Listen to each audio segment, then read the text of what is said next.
सभी गुरु भाई गुरु बहनों का। तो ये सब समझ में आज देखते कि चर्चा में जाएंगे तो नहा धोकर जाएंगे, बिना नहाए धोए दया नहीं मांगेंगे।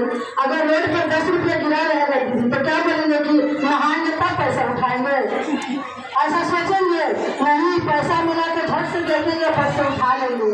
अगर मेरे माँ बाप घर में आए हैं या तो हमारा बेटा कहीं से बाहर से आया, क्या बोलेंगे बेटा रुको अभी हम नहाएंगे तब प्रणाम करना। तो अपने महादेव को गुरु बनाए हैं उनको कला सीखने के लिए और जिंदगी जीने के लिए कि कैसे जीना है, तो उनको तो कभी भी प्रणाम करो, दया मांगो।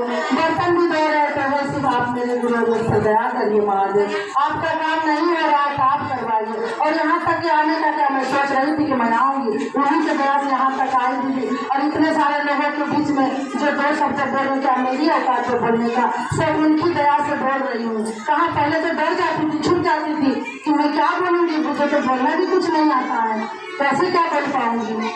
तो ये सब महादेव का दया है और सब महादेव से यही दया मांगे। ये गुरु का क्लास है, यहाँ पर पढ़ने आए, पढ़ाने नहीं आए। कोई ज्ञानी यहाँ पर नहीं है, उनके सामने कौन ज्ञानी रहेगा दीदी? कोई ज्ञान है यहाँ पर? उनसे बड़ा कोई है जीवन में? सभी देवी देवताओं से बड़ा है, महान है वो।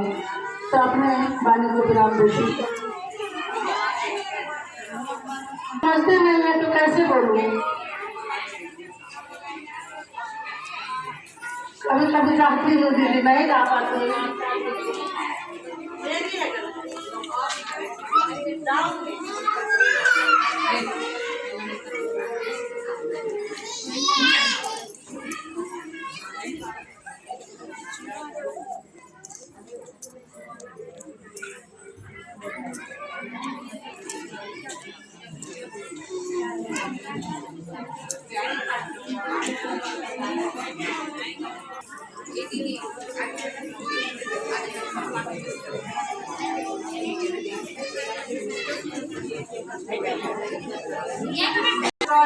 चर्चा में एक दिन ऐसा आएगा,